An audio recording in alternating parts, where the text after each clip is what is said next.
Hi, my name is Martin. Welcome to my channel, Excel Walk.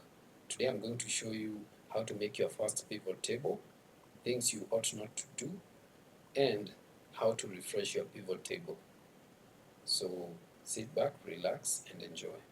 So what we are going to do now, we are going to use a dummy data. I have a dummy data for sales, for agents who collected over a period of a month, and then we are going to summarize how much each one collected. So this is the table, and as you can see, it's around 1,700 accounts. So you can imagine summarizing this without a pivot table, it can be very hard. So that's why we use pivot table to make our work easier.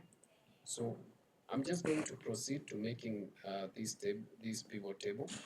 The first thing you have to do is make sure that your table has headers in it.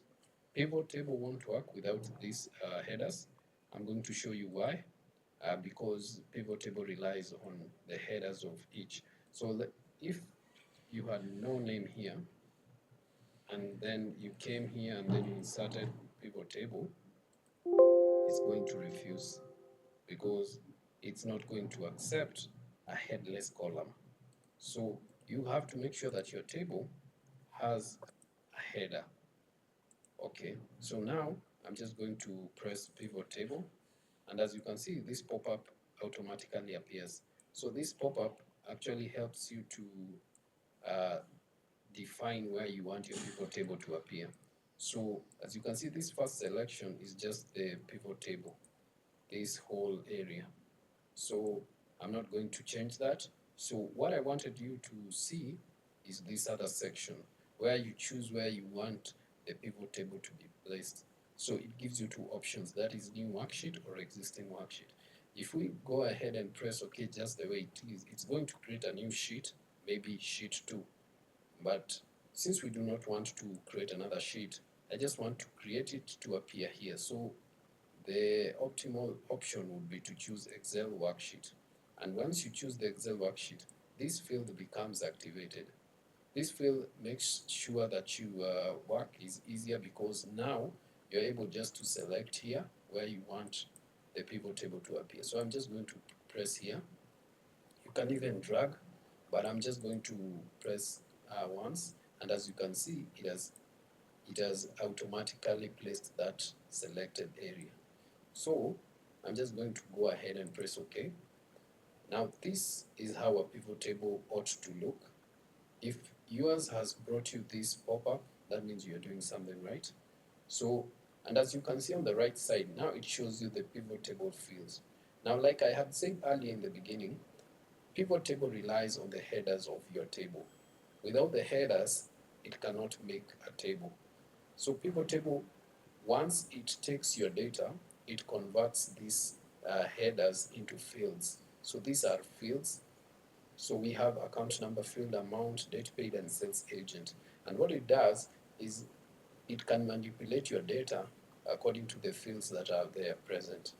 So, and down here we have the 4 columns, which gives us the ways you want to manipulate your table. So we have filters, we have columns, and we have rows, and we have values. So I'm just going to select one of them so that you can see how pivot table reacts.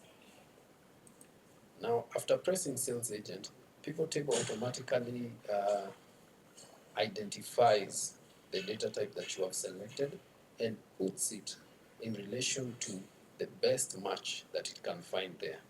This does not mean that pivot table will limit you. You can put this table, you can put this field anywhere on these 4 sections, and it won't stop you. But by default, it actually identifies what you want to do with the data. So since this is what we wanted to summarize and find out how much each sales agent collected. And then we are going to press the amount because we want also to identify how much each agent collected. So by pressing here, pivot table automatically identifies this data type as amount, so it will place it on the right place. And just repeating it again, this does not mean that it is only limited to this section just because it is an amount. You can put this data anywhere you'd like. The only issue with putting amounts on the column section is it cannot be greater than the columns Excel provides. If it is greater, it will just load and refuse you that request. So by this, I can see the amount is not that greater. So as you can see, it has already placed it here. But as you can see, we do not want our data to look like that. So I'm just going to remove this here and place it where it belongs. Now there you have your data. You have your data summarized using pivot table. You can go ahead and make a little bit formatting here. You can come here and when you go to the home tab section and then on the number alignment section, you just press this comma. You can also, there is another option, you can come and choose from the drop down and uh, choose, actually there is no other option here. You can choose, yeah, there is, sorry about that. You can come here and choose more number formats. Once this dialog opens up, you will want to choose custom and then press this. The reason I'm pressing this is because it has a comma, a delimiter, which shows the number the way we have been used to seeing it. That way it makes it easy for you to count. So and as you can see, now it has changed it to be in that format.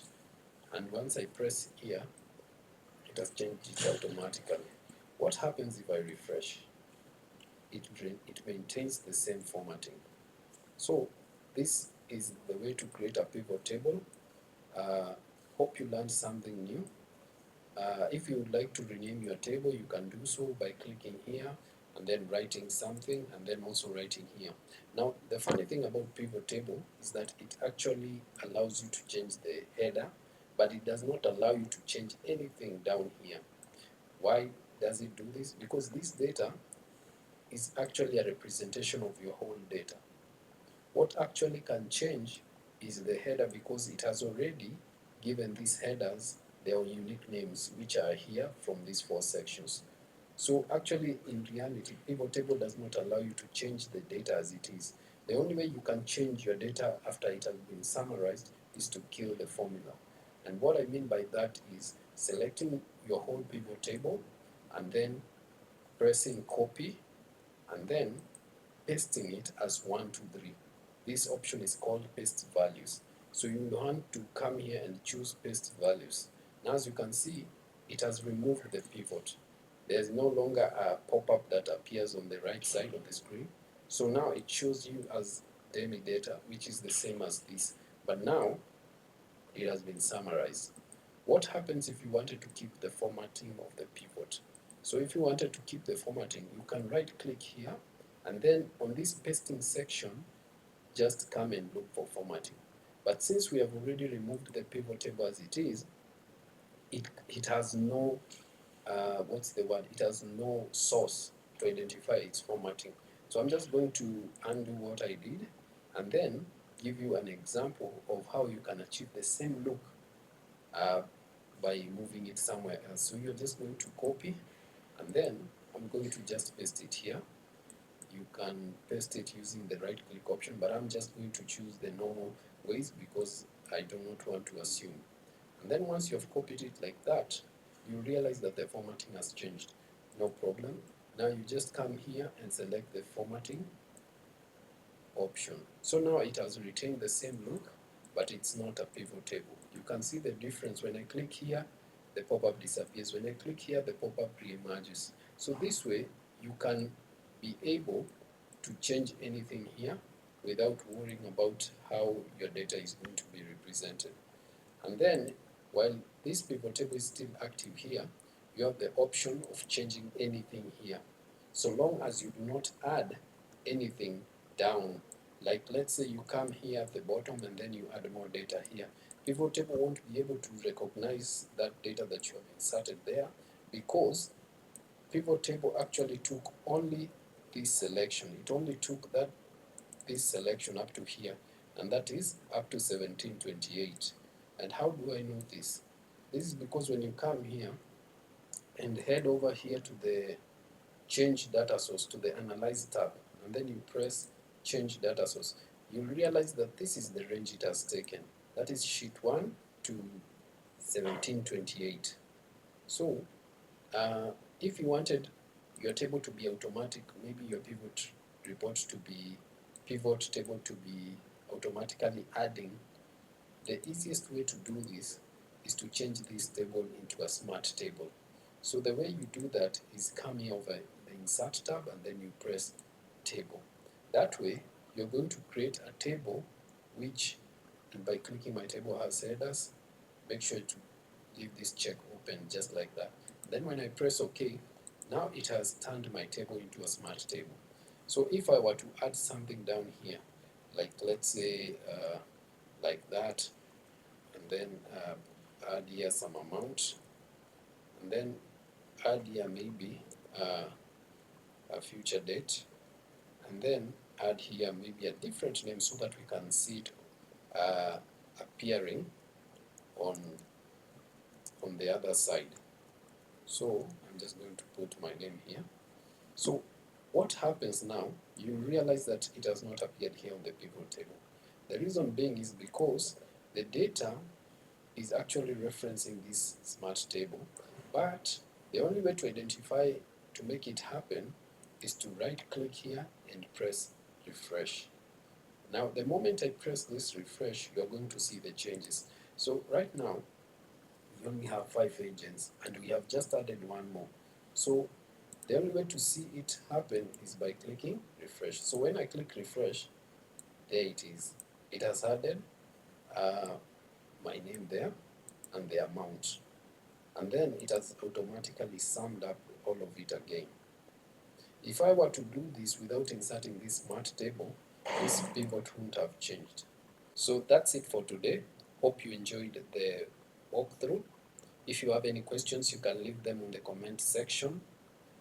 If you'd like me to make a new video to explain anything about Excel, you can let me know down there below.